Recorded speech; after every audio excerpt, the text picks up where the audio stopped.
పరిష్కార మార్గం.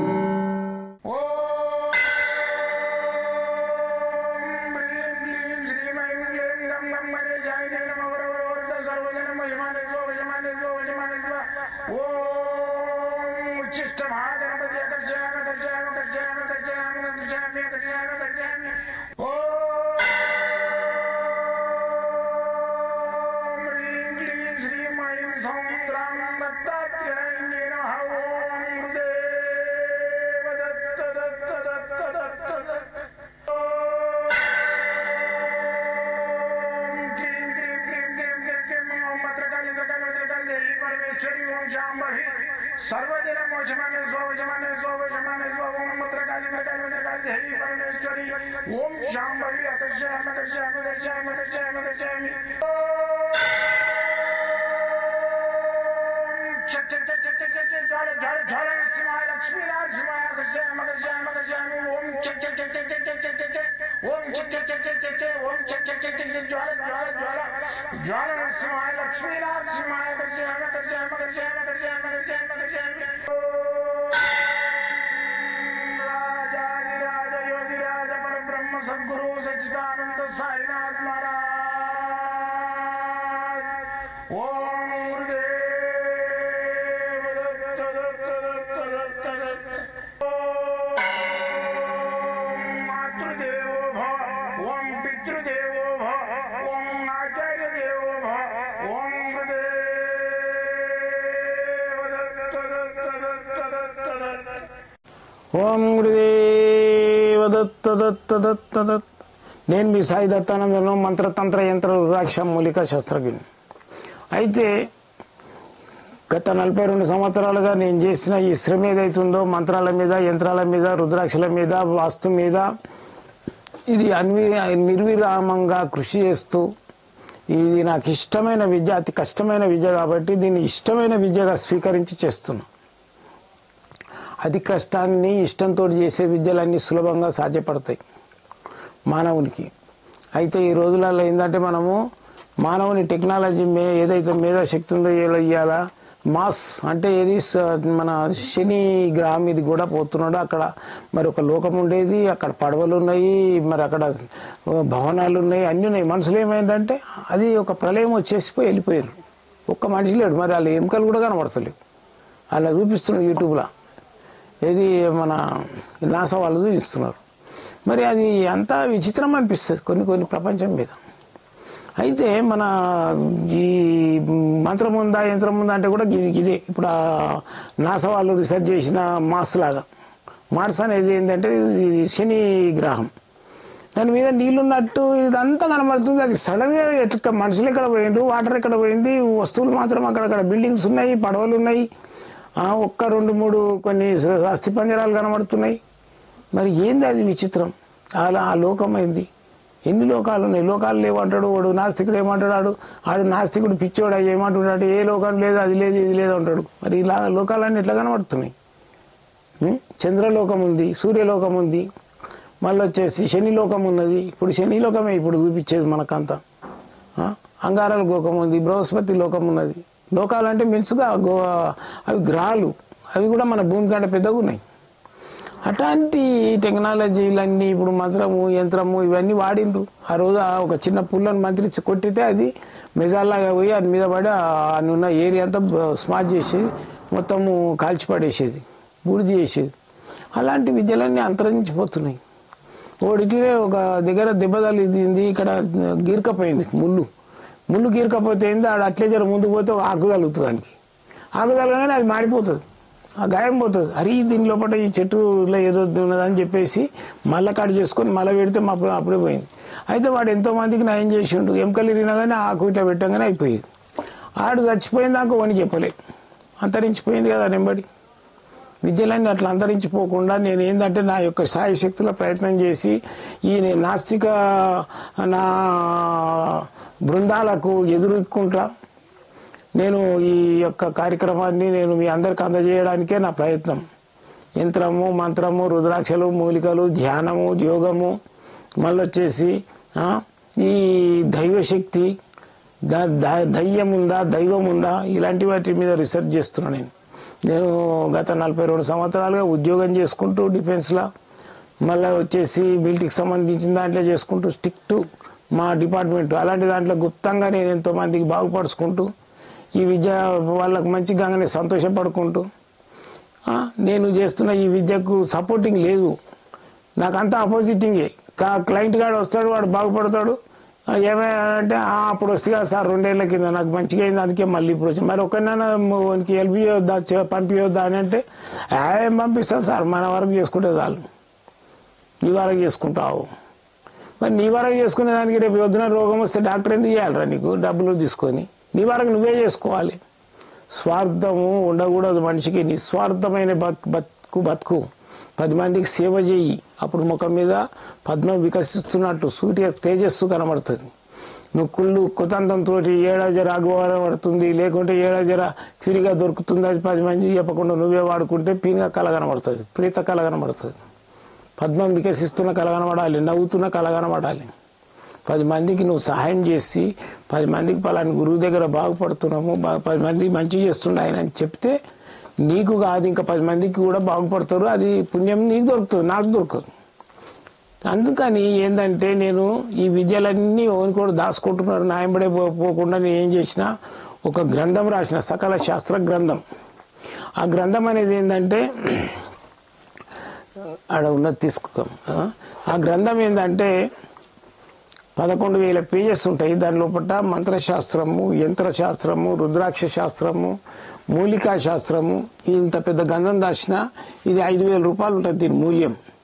అయితే గురుగారు ఏమైనా తగ్గియరా, ఏమైనా చేయాలంటే ఏం తగ్గిస్తాం, ఇది నా పిల్లల సొమ్ములన్నీ గిరి పెట్టి తాకట్టు పెట్టి ముత్తూరులో పెట్టి ఇవన్నీ చేపించిన.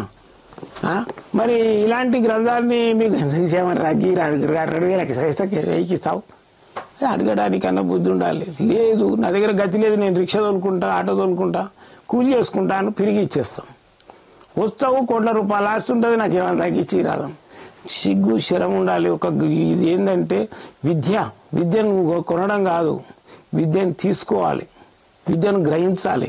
అలాంటిది గ్రంథాన్ని నేను ఎందుకు రాసిన అంటే ఇది అంతరించిపోవద్దు భూమి మీద. వాస్తు అనేది లేదు అంటున్నాడు, ఏదేంది రేఖ అస్త సాముద్రిక లేదంటుండేవాడు. ఈ ముడతలు వస్తాయి కదా నొసలకు, అట్లనే ఇవి కూడా అంట. నొసలకు వచ్చే ముడతలు వేరురా బాబు, చేతికి వచ్చే రేఖలు వేరు. అస్త సాముద్రిక శాస్త్రం అస్త సాముద్రిక శాస్త్రం నేను రాయలేదు, నువ్వు రాయలేదు, ఇంకోటి రాయలేదు, సనాతనంగా మనకు ఋషులు రాసి పెట్టిర్రు. చేతిలో చూసి అన్నీ చెప్పొచ్చు. అది లేకుంటే ఆడే తెచ్చింది, అది కాకుండా నేను ఆగస్టు 15 తారీఖు నాడు పుట్టింది సార్ ఇట్లా 1889 అంటే అది చూసి కాకుండా రాసిస్తావు, తప్పు కదా. వాడు ఇప్పుడు పుట్టింది ఆ హాస్పిటల్లో పుట్టిండు, రేపు పుట్టేది ఉంది, తల్లికి అపాయం ఉంది, రేపటి దాకా పిండాన్ని లోపల వస్తే పిండాన్ని చచ్చిపోయేటట్టుంది, కోసి తీస్తారు.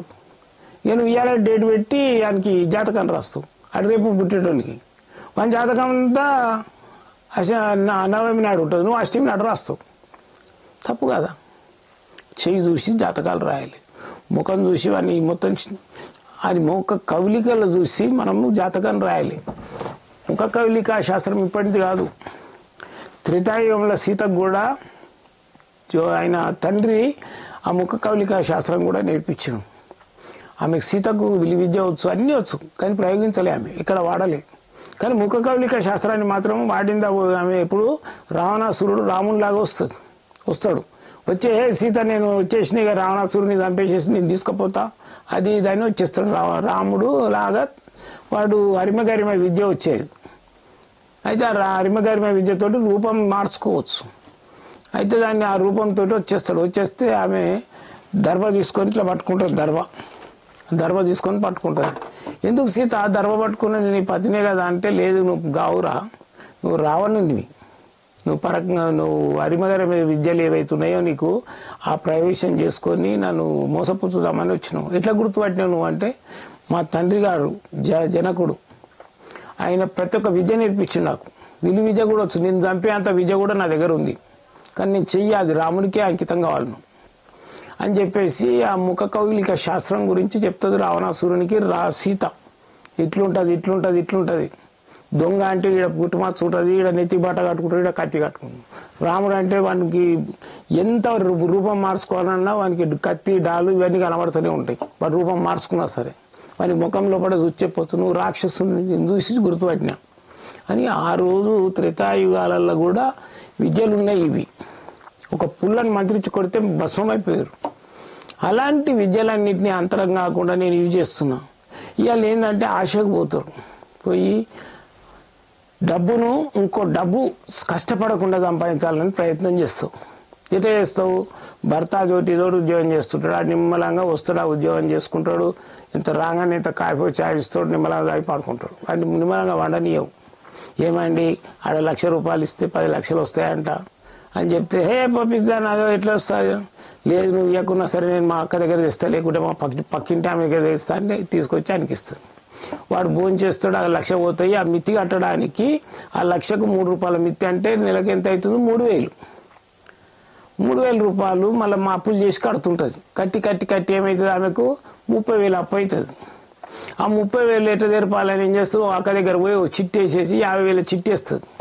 చిట్టి వేసి ఆ చిట్టి ఎత్తుకొని ఆ 30,000 కట్టేస్తుంది. మీ తిల్లు తెచ్చుకున్నాయి వాళ్ళకి 50,000 అప్పై కూర్చుంది.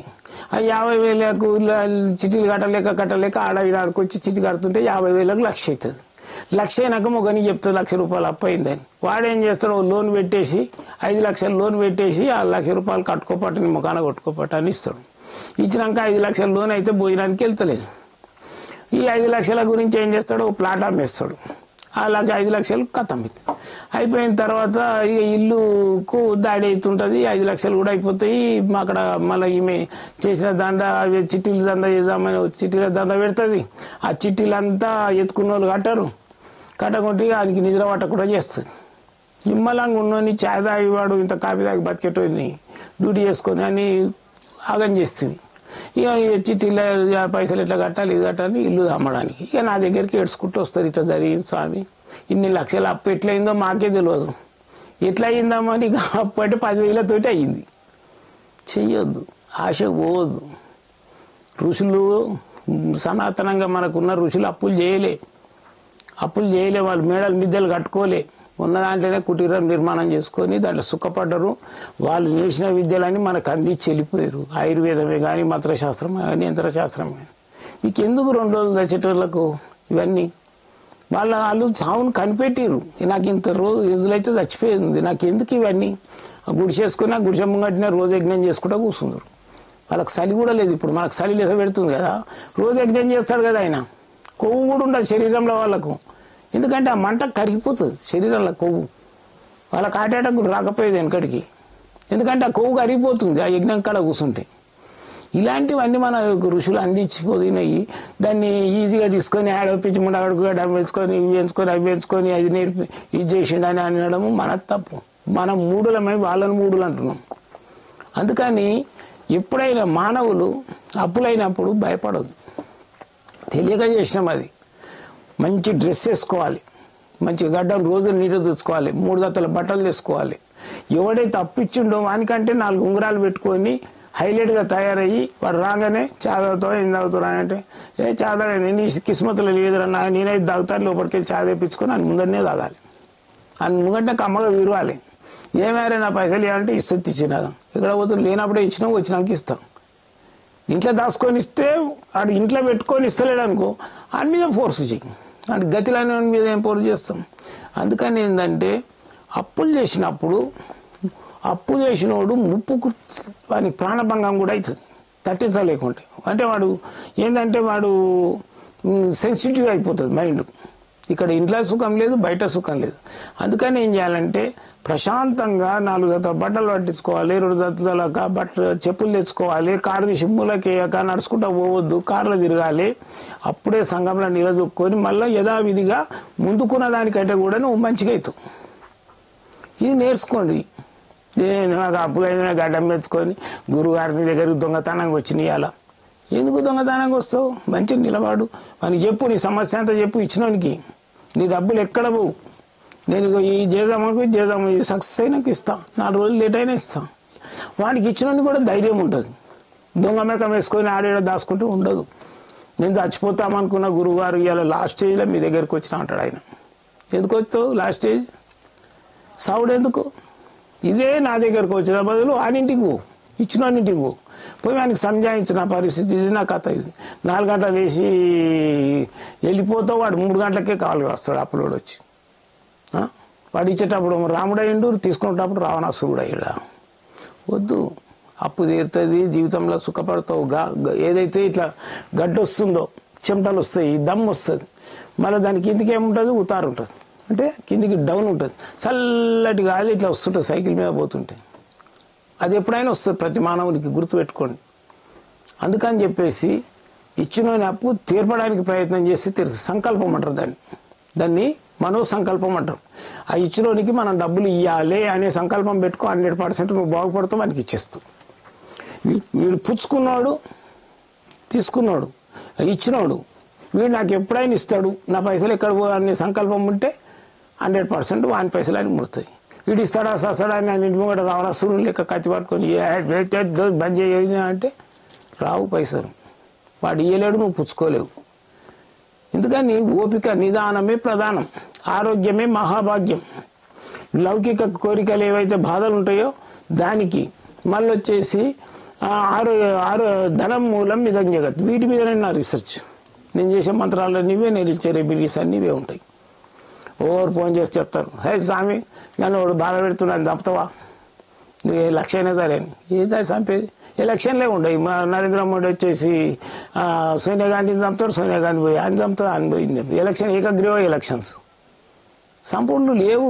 అనవసరంగా వానికి వీనికి డబ్బులు ఖర్చు పెట్టి చేసి వాని చంపుడు ఈయన చంపుడు ఇదైతుంది అదైతే అని మంత్రాల దగ్గర పోకుండ్రి, మీరు ప్రాబ్లంలో పడకుర్రి. మంత్రం ఉంది, 10% ఉంది. దాన్ని పట్టుకొనే మేము సాధకులం సాధిస్తుంటాం. ఆ 10% పట్టుకో. నేను కూడా సాధించేది 10%. 100% లేదు. ఒకప్పుడు ఏంటంటే నేత్రయుగం, ఏది కృతాయుగం అంటే కళ్ళతో ఇద్దామని అది భస్మమయ్యేది. త్రేతాయుగం మంత్రయుగం, కృతాయుగ త్రేతాయుగ. ద్వాపర యుగం ఇది ఏంటివి అస్త్రయుగం, అస్త్రాలు వాడిండ్రు. కలియుగే కరసాధన. కలియుగ కరసాధన అంటే కలియుగంలో చేతులతోటి, కరములు అంటే చేతులతోటి సాధన చేసుకుంటే మంత్రం చదవాలి, చేతులతోటి యజ్ఞం చేయాలి, చేతులతోటి వాడిని బతిలాడాలి. తప్పై ఇచ్చిండ్రని ఆయన మళ్ళీ ఇంకోసారి ఇవ్వని, మళ్ళీ వాడు కూడా ఏమంటాడు, నేను తప్పై తీసుకున్నా నీకు ఎట్లాగని ఇచ్చేస్తా ఇన్ని రోజులు అని వాడు ఇచ్చడానికి ప్రయత్నం చేయాలి. నేను అప్పులు చేసిన, నేను డిఫెన్స్లో ఉండగా పెద్ద పెద్ద షోరూమ్ పెట్టి అప్పులు అయిపోయినాయి. ఆ రోజులలో 90లో 80 lakhs, 8 లక్షలు, 8 కాదు 80 అనుకున్నారు. 8కి నాన్న గడి తింటున్నా. ఎట్లా చేయాలని చెప్పేసి పని చేసిన. 10 మంది ఉండేది.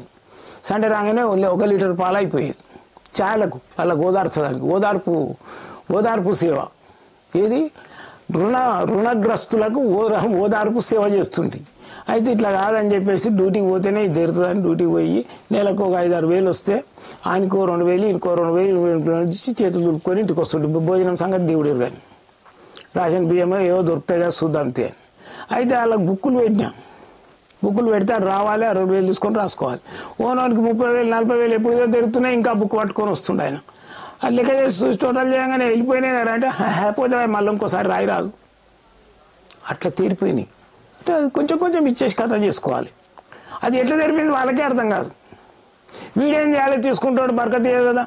వాడు చీటీలు పెట్టి లేదు, డబ్బలు పడేయాలి, డబ్బా నిండుతుంది అది గ్యారంటీగా. అయితే బంగారం కొనుక్కొచ్చి పెట్టుకో, డబల్ అవుతుంది. మళ్ళీ పోయి ఇంకొని మిత్తికి ఇస్తానని చెప్పి ఇంకొని ముళ్ళు ఆడు ఆగం బతుకో, ఆడదే కథ అవుతుంది. అది వదులుకో, ఇంత గోల్డ్ కొనుక్కో. అదేమవుతుంది, ఇంటర్నేషనల్ మార్కెట్. భూమి కొంటావు, భూమి కొంటే కరెక్ట్నో పర్లేదు. మా తాత అది నాకు ఆస్తి అని వస్తాడు ఆయన, జరుగు తీడికెళ్ళి ఎంత తీసాయని కొలగొడతాడు. ఇది పరిశాని. ఈ ఇంటర్నేషనల్ మార్కెట్ ఇది ఏదైతే ఉందో లక్ష్మీదేవి అమ్ముడు పోదు. లక్ష్మీదేవికి ఎప్పుడు రేటు పెరుగుతూనే ఉంటుంది. కనకమహాలక్ష్మికి కొని ఆడ పడేసేసి దీనికి ఎవడు పట్టించుకోడు, గవర్నమెంట్ కూడా పట్టించుకోదు. నీకు 3 కిలోల బంగారం ఉండొచ్చు ఒక మనిషి దగ్గర, పెట్టుకో. ప్రశాంతమైన జీవితాన్ని. అందుకే రాజులు వెనకటికి ఏం చేశారు, నోట్ల కట్టలు దాచిపెట్టలేదు, బంగారం దాచిపెట్టారు. ఎందుకంటే ఇది ఎప్పటికైనా దీనికి తిరుగులేదని. ఇప్పుడు వాళ్ళు ఏం చేస్తున్నారు, ఆడ పోయి అది చేస్తుండే. ఇక్కడ షేర్ మార్కెట్ అన్న, అక్కడ షేర్ మార్కెట్లో కొట్టిన నాకు ₹1 కోటి అప్పయింది ఉంటుండు. కంప్యూటర్ ఈ ఫోన్లతోటి ఆయన ఫోన్ చేస్తాడు, ఏం గురుగారు మీకు రిలయన్స్ నుంచి ఫోన్ వచ్చింది, మీకు లోన్ శాంక్షన్ అయింది, ఏం కావాలా నీకంటే నీకు అన్ని చెప్పినాక నీకు అది వస్తుంది, కోడ్ నెంబర్ వస్తుంది, అది చెప్పు, అది వచ్చినాక అన్ని ట్రాన్స్ఫర్ కొట్టుకుంటావురా, అలా బ్యాంకులో ఏం పైసలు లేవు, నీకేమేం కావాలో చెప్పు, లేవు ఆ బ్యాంకులో ఏం పైసలు టక్కన పెట్టేస్తాడు, అన్నుంటే కాల్ చేస్తాడు అనమాట. ఇవన్నీ మోసాలు. మోస యుగంలో మనము అక్రమంగా డబ్బు సంపాదించే ఆలోచన చేయొద్దు, కష్టపడాలి. జపాన్లో ఇంటింటికి ఇండస్ట్రీ ఉంటుంది, సిగరెట్ లైట్లది, ఫోన్లది, మన చిన్న ఏది మన ట్యాబ్లది, ఇంటింటికి లేడీసే చేస్తుంటారు. మన దగ్గర ఆ సిస్టమ్ పెట్టలే. ఇప్పుడు మన వాళ్ళు ఏం చేస్తున్నారు, నీకు 2000 ఇస్తాము, ఆటో రిక్షా బంద్ అయింది కదా, నీకు 3000 ఇస్తాము, మా వీడవు కదా, పైసా నువ్వు పంచుతున్నావు పబ్లిక్ మీద, వద్దు, ఉచితంగా వంచకు, ఇండస్ట్రీస్ పెట్టు, చిన్న కుటీర పరిశ్రమలు పెట్టు, ఇంట్లో చేస్తారు, సంపాదిస్తారు, అప్పుడు మన దేశం పైకి వస్తుంది. ఇది కాదు, ఏమైనా కానీ అది ఇది ఆశ పెట్టి నువ్వు గెలుస్తున్నావు, కానీ తర్వాత మన ఇండియన్ కరెన్సీ కిందికి జారిపోతుంది, దీన్ని ఇండస్ట్రీ కిందికి మారు. ఇప్పుడు వాడు సివిల్ చదువుకొని ఉంటాడు, మెకానికల్ చదువుకొని ఉంటాడు, మెకానికల్ చదువుకున్నాడు ఏదైనా విగ్రహమో అదో ఇదో తయారు చేసిండో, యంత్రమో తయారు చేసి చూపిస్తే గవర్నమెంట్ లైసెన్స్ ఇస్తుంది, కంపెనీ పెట్టు, చదవడానికి ఆనికంటే ఎక్కువ వస్తుంది. వాడు ఇంధనం లేకుండానే బండి పోయేటట్టు చేస్తాడు, నీళ్ళు పోయి, వానికి ఈ లైసెన్స్ వాడు కంపెనీ పెట్టుకుంటాడు, లేదు ఆడు చదువుకోవాలి, ఏం చేస్తాం. చదువు కాదు ముఖ్యం, జ్ఞానం ముఖ్యం. అదే ఇప్పుడు మన జపాన్లో ఎట్లున్నది, వానికి జ్ఞానం ఉండి వాడు కనిపెట్టినట్టు వానికి లైసెన్స్ ఇచ్చేస్తాడు. అట్లా డెవలప్ అవుతాయి కంట్రీలు. ఇప్పుడు ఈ కంట్రీల బాధలని మనకేంది, కానీ ఇప్పుడు ఏంటంటే ఈరోజు శీర్షిక మంత్రాల గురించి చెప్పినా కదా, మన యంత్రాలు మన ఇండియన్ కొల్లగొట్టుకొని పోయేటప్పుడు నలంద విశ్వవిద్యాలయం ఏదైతుందో లైబ్రరీ, దాన్ని కాల్స్తే 6 నెలలు కాలింది అది. అటువంటి విద్యలలో కొన్ని క్షోధించి తీసిన విద్యలు ఏదైతుందో నా దగ్గర కూడా ఉన్నాయి. అయితే మంత్రశాస్త్రం అనేది వీడు ముస్లిం కంట్రీస్కి వెళ్ళిపోయింది. మళ్ళీ యంత్రశాస్త్రం అనేది అమెరికాకి వెళ్ళిపోయింది, యంత్రాలు చేస్తారు వాళ్ళు. యంత్రాలంటే హెలికాప్టర్స్, ఫ్లైట్లు, ఇవన్నీ. మళ్ళీ వచ్చేసి తాంత్రిక శాస్త్రం అనేది ముస్లిం కంట్రీలోకి పోయింది. ఇది దీంట్లో తంత్రికము, మంత్రము, మళ్ళీ యుద్ధశాస్త్రం అనేది చైనాకి పోయింది. వాడు అందుకనే గోడని కూడా ఎక్కుతాడు, గాలి కూడా లేస్తాడు, 10 మందిని కూడా చంపుతాడు. అటువంటి శాస్త్రాలు ఉన్నాయి. ఆ శాస్త్రాలలో నేను ఏం చేశాను అంటే, మన శాస్త్రాలు మందికి పోయినాయి కదా, మళ్ళీ దాన్ని లాభట్టాలే గుందరగొచ్చే ప్రయత్నం చేసి ఇప్పుడు అరబ్బీ ఏవైతున్నాయో యంత్రాలు అవి ఎక్కువ ముస్లిమ్స్ వాళ్ళు వాడతారు. ఏది ముర్షదులు మన శాస్త్రం మనం ఎందుకు పాడవద్దు అని సంకల్పంతో ఇది మెడలేసే లాకెట్స్. ఇది అక్షరం ఉంటుంది, ఒకటే బీజాక్షరం. ఈ ఒక్క బీజాక్షరాన్ని మెడకేసుకుంటే వానికి బ్లాడ్కు ఏ మ్యాజిక్ ఉండని, లేకుంటే వానికి దయ్యం భూతం ఏదైనా ఉండని, వాడు డాక్టర్ దొరకని రోగాలు ఉండని నిర్మూలన అవుతుంది. ఇది ఒక్కటే బీజాక్షరం. హ్రీం బీజాక్షరాన్ని ఇది ఏంటంటే దీన్ని ఉర్దూ అంటారు, ఉర్దూ కూడా కాదు, ఇది అరబీలో రాసి ఉంటుంది. ఇవి నా దగ్గర ఉంటాయి, ఎవరికి ఏది ప్రాబ్లం ఉన్నా ఇది పంచలాలు ఉంటుంది, ఇస్తా, వేసుకొని దీని ఫలితం అనుభవించి చూడండి.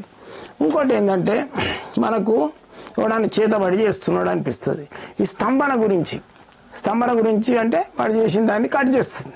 వాడు చేసిన ఏదైతే మంత్రాలు మనకు చేసిండో దాన్ని కట్ చేస్తుంది, కట్గా ఉంటుంది. దీని మీద అరబ్బీ బీజాక్షర మంత్రాలు ఉంటాయి.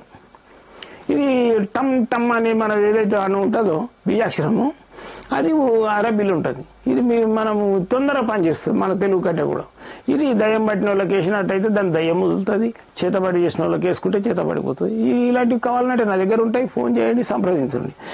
వేళ మీకు సేవలో నేను ఉంటాయి, మీరు ఎప్పుడైనా సంప్రదించవచ్చు. ఇక్కడ నేను హైదరాబాద్లో ఈ అడ్రస్ మీద ఉంటా, ఇది ఎల్బీ నగర్ బిఎన్ రెడ్డి కాలనీలు ఉంటా. మీరు ఎల్బీ నగర్కి వచ్చి ఫోన్ చేసినా సరే. మళ్ళీ వచ్చేసి సోమవారం మంగళవారం స్ట్రిక్ట్లీగా హాలిడే ఉంటుంది. మిగతా రోజులలో మీరు ఎప్పుడైనా రావచ్చు. 40 నిమిషాలు టైం తీసుకొని జాతకం కూడా కావాలంటే చెప్తాం. జాతకం వద్దు మేము ముట్టి కలిసేది ఉంటాయంటే 2 3 నిమిషాలు 5 నిమిషాలు కలిసిపోవచ్చు. జై గురుదత్త.